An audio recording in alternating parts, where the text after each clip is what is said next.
It's time to talk about the new races that are coming out with the Battle for Azeroth, and they're called allied races, not sub-races, not all the way new races, allied races. That is the official thing on the website for the Battle of Azeroth. Now, to clear up some things, as Rage said, they're not sub-races or anything like that. As in, High Mountain Tauren are not alternate Tauren.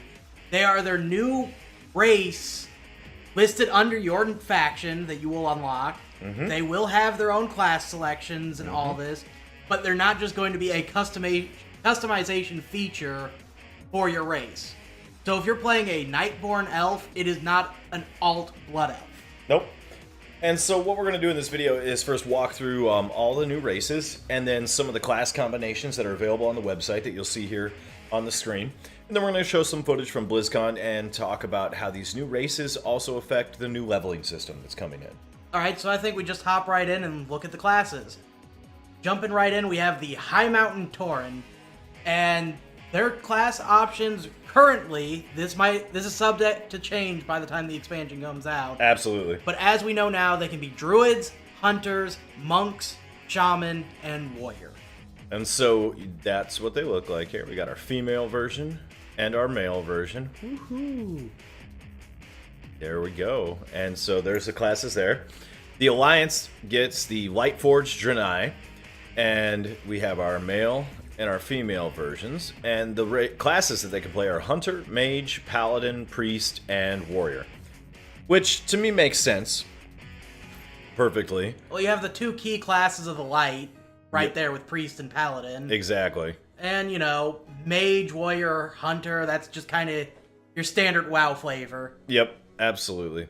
Now, one thing I want to mention here is as we scroll through each one of these allied races, what you're seeing them here displayed in is something you're going to unlock later called Heritage Armor. So this is a transmog that this race, and this race only, can wear as a transmog. But we'll get to how you unlock that transmog later.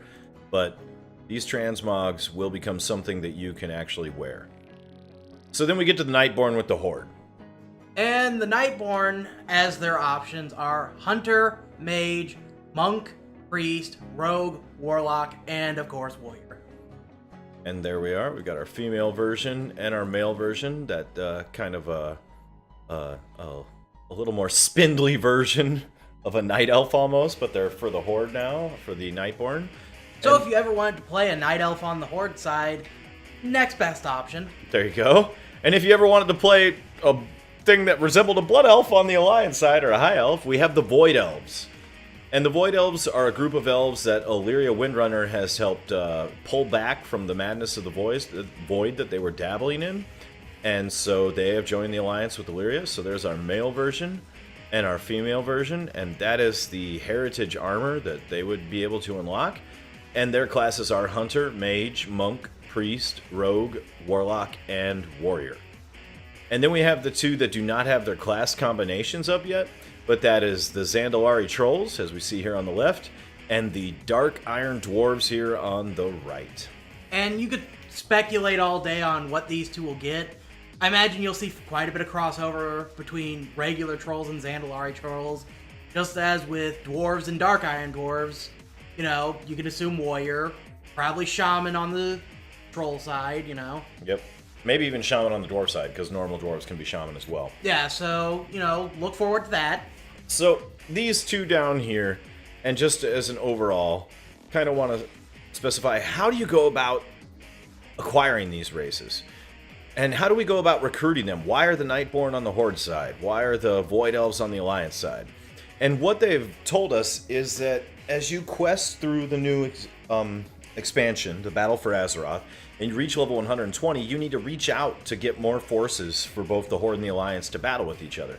And so you literally will have a quest experience that takes you on this adventure to meet up and recruit and be an emissary of sorts to these factions and recruit them. So there will be a logical, played through reason for why these allied races are joined in each faction. Yeah, just as an example, like, say you're an Alliance player, you could end up meeting with Moira in Ironforge, who actually helps build a bridge between the Alliance and the Dark Iron Dwarves, and that's your job, to to try and ensure that, you know, the Dark Iron Dwarves kind of set aside their differences with us and join our side. Yeah. So I like the fact that there's a lore reason you'll go through and acquire these allied races. And as far as the allied races go into what level they start at, they don't start at level 1. So when you make a new allied race, you'll start at level 20 after you unlock them through that questing experience throughout the expansion. You'll start at level 20, and then you'll be able to re-level these factions up. Now, leveling them plays an important role in what we talked about earlier.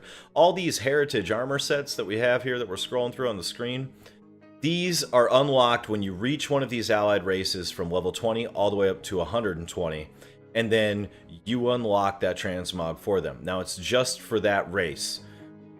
Man, there was a Q&A session at the art panel and a Q&A session at BlizzCon itself, and everybody was asking, if I unlock my High Mountain Tauren transmog, can I put it on my troll? And the answer is no. No. These are for these races. It's a way to signify them out. It's really cool. So you level them back up. So that leads to our next discussion on the redesign and the revamp of the leveling system in World of Warcraft.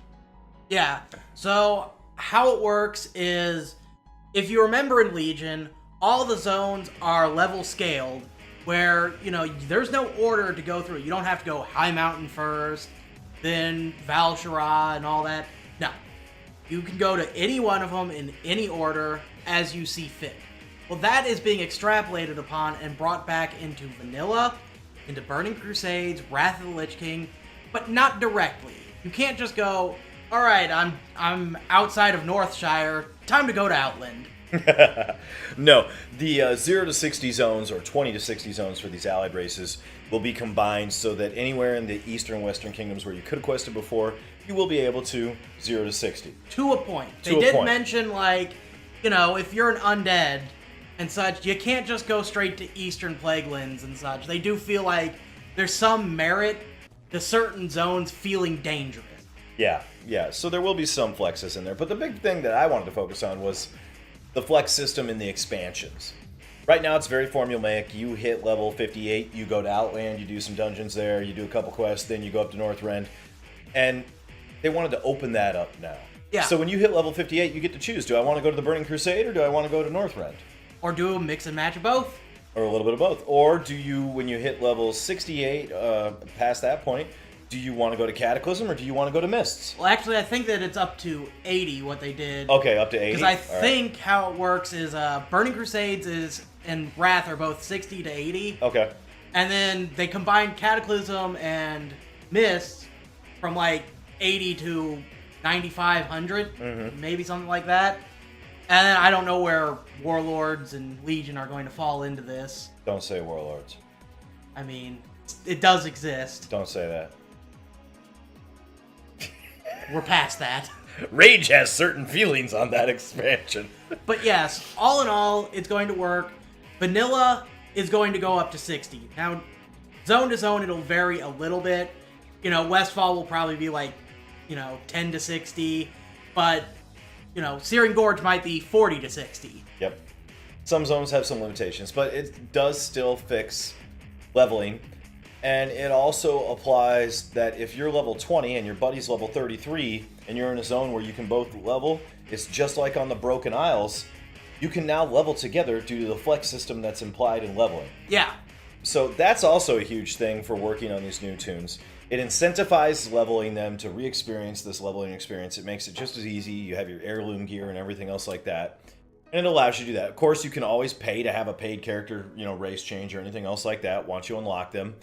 But, I mean, for me, I'm going to actually enjoy going back and trying to do some leveling. Maybe even without my heirloom gear on one of these tunes. Specifically, just to let everybody know what Rage is thinking, since I play Alliance, I know there's a lot of boo.